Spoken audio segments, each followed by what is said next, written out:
Oi, oi, queridos alunos, tudo bem com vocês? Aqui é a Prof. Gabi. Estou aqui para mais uma aula de História, então pegue aí a sua apostila, o livro 1, a unidade 5.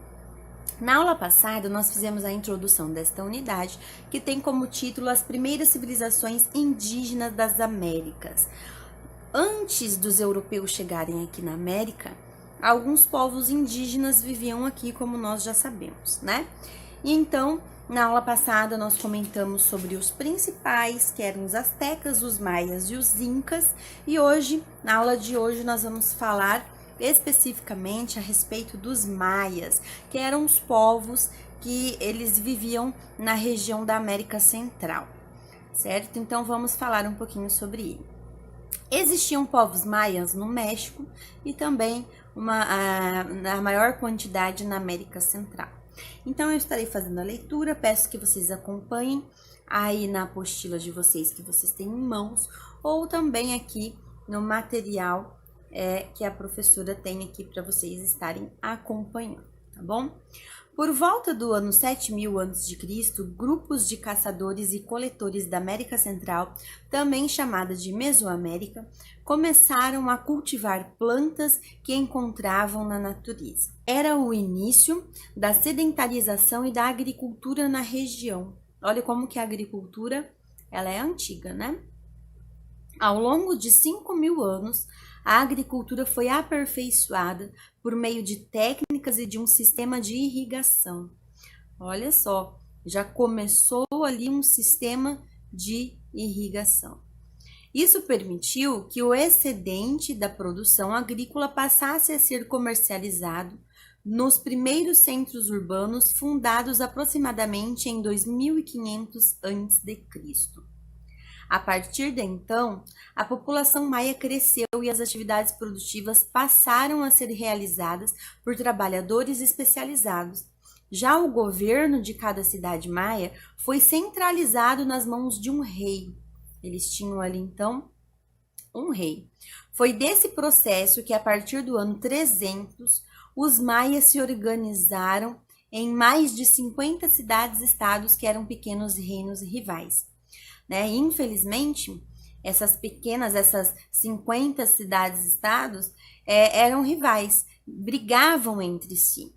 Né? Mais para frente nós vamos ver que isso trouxe consequências.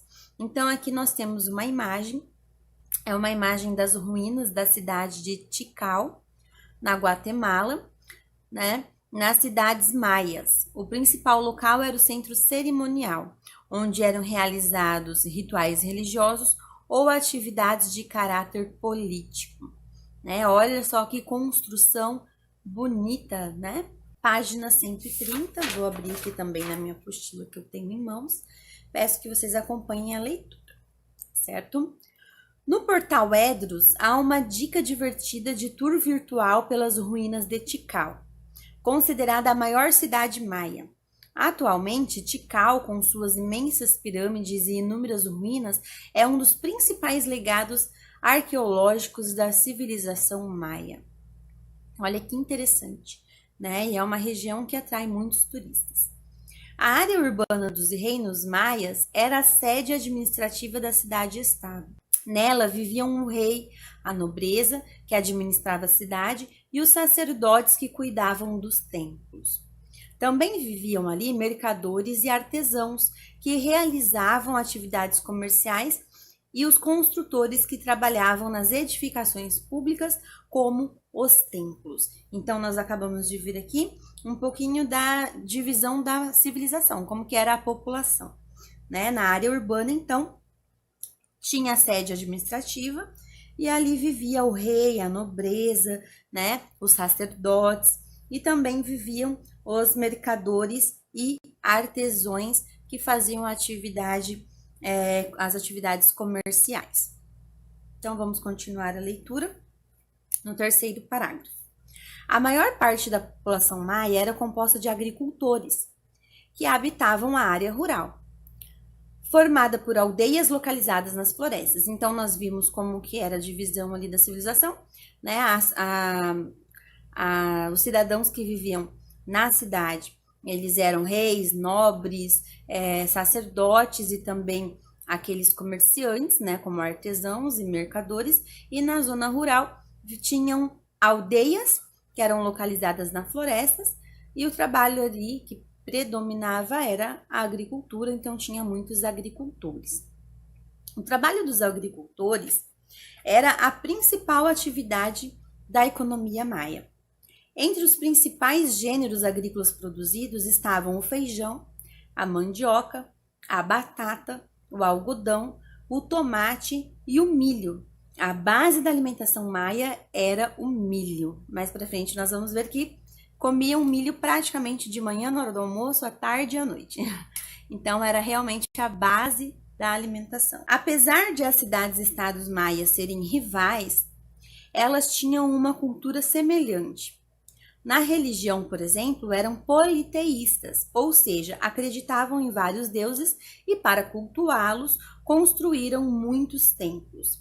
Então, por mais que os maias eram divididos em 50 cidades-estados e cada uma tinha ali a sua organização, né? Eram rivais. Elas tinham em comum que todas elas eram politeístas, ou seja, acreditavam em vários deuses.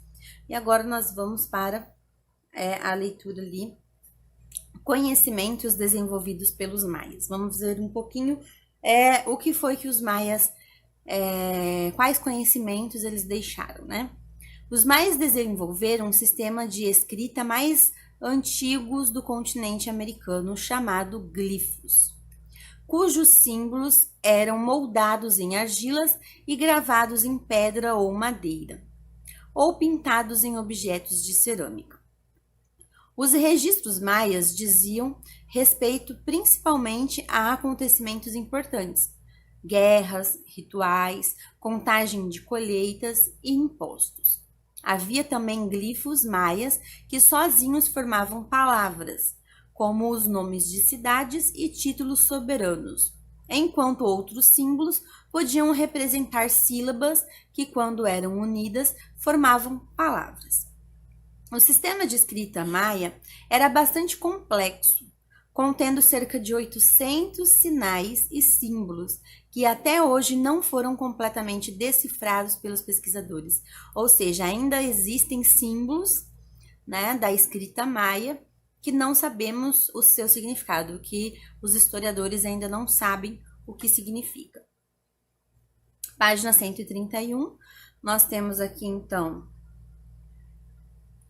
estela com glifos maias expostos no Museu Nacional de Antropologia no México, então tem registros dessa escrita. E aqui tem uma pergunta para vocês estarem respondendo. Agora você vai interpretar 2 símbolos da escrita maia. Com a orientação do professor, destaque os adesivos do material complementar e colhe-os nos espaços a seguir. Depois descreva o que eles representam. Prof, onde que estão esses adesivos? Os adesivos vocês vão pegar lá na página 246, certo? E aí vocês irão colar os adesivos, não precisa ter uma ordem correta para estar colando esses 2 adesivos. Vocês irão colar e do lado vocês irão escrever o que eles representam. Ou seja, é claro que nós não sabemos o real significado, mas vocês irão descrever o que vocês conseguem perceber na imagem. Por exemplo, um deles retrata o rosto de uma pessoa ao lado da face de um animal feroz. Então, é isso que você vai escrever. O que tem ali? Que desenho que é aquele? Que imagem é aquela que você consegue observar, certo? Então, esses 2 adesivos, essas 2 imagens, está na página 246. Eu vou continuar a explicação. Vocês podem pausar e estar fazendo agora, ou assistir toda a aula e fazer depois. Os maias também desenvolveram um sistema de numeração que era usado nas atividades comerciais e na administração das cidades. Olha só que legal, né? Nesse sistema de numeração, os maias criaram a ideia do zero. Então, olha, o número 0, né, já foi criado nesta época, representando-o pelo desenho de uma concha. Ele era representado pelo desenho de uma concha.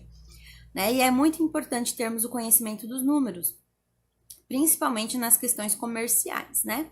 A criação de um símbolo para representar a ideia do zero era bastante avançada para a época, pois nenhuma outra cultura havia desenvolvido esse conhecimento, visto que se acreditava ser impossível representar algo inexistente. Porque o que é o zero?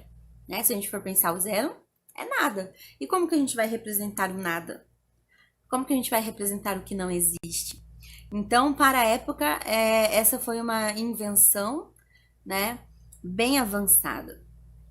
Aqui na página 132, então, nós conseguimos ver os números maias.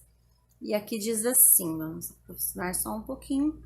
Para os povos antigos, os números eram importantes, principalmente para a realização das atividades comerciais. Será que os registros numéricos dos maias eram semelhantes aos nossos? Vamos dar uma olhada? Então aqui nós temos os números maias.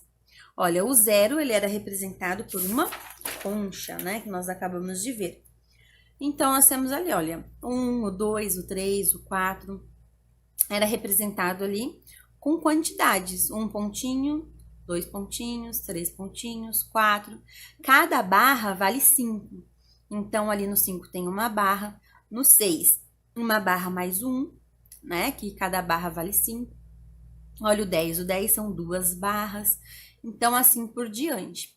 O sistema numérico maia possuía base de 20, possivelmente associada à quantidade de dedos das mãos e dos pés, utilizado pelos maias para ajudar em seus cálculos. Nesse sistema, a partir do 20, os números eram representados considerando a posição do algarismo de forma semelhante ao sistema de numeração decimal que nós utilizamos. E aqui na página 133, então, tem uma atividade para vocês estarem fazendo sobre os números maia. E aqui diz assim: este sistema possibilitava a divisão em 20 partes, o que tornava os cálculos bastante precisos, principalmente para os cálculos astronômicos. Alguns registros maias representam a soma na ordem de milhões. Com seus colegas, ou você pode pedir aí ajuda para os seus familiares, explique quais são os símbolos que representam os números 0 a 5. Então, você vai descrever ali quais são os símbolos utilizados. Como nós vimos, o 0, ele é utilizado o quê? Uma concha. O 1 é representado por pontos, do 1 ao 4 é representado por pontos. E como que é representado o 5? Né? Acabei de falar para você, é representado por barras. Olha ali, ó. Né? O 5 ele é representado por barra, por uma barra. Observe os números de 6 a 19 e explique quais são os símbolos usados nos registros desses números. Agora, vocês vão fazer essa explicação com o 6 ao 19. Registre a sua idade de acordo com o sistema numérico maia. Aí, aqui é para você escrever a sua idade, mas com os números maia, de acordo com os números maia. Associado a um sistema numérico bastante avançado, os maias também criaram e aperfeiçoaram um complexo sistema de calendários que combinavam as épocas de plantio e colheita, bem como as datas festivas e religiosas. Então, aqui nós temos a imagem de um calendário maia e do lado está escrito assim: o calendário maia, além de ser usado para contar os dias, regulava as festas religiosas e as épocas de plantio e de colheita. E nós já vimos como que os povos antigos contavam os dias, contavam os meses, né? Através da observação dos astros, através da observação do sol, da lua, né? Então, eles conseguiam contar aí os dias e também meses, certo? Então, hoje nós vamos ficar por aqui. Vocês têm aí essas atividades da página 133 para estar fazendo e também a atividade da página 131 para estar fazendo. Caprichem na letra, bons estudos aí, uma ótima atividade para vocês. Qualquer dúvida, volte no vídeo, assista novamente e faça a leitura da sua apostila, que é muito importante. Tchau, tchau, até a nossa próxima aula.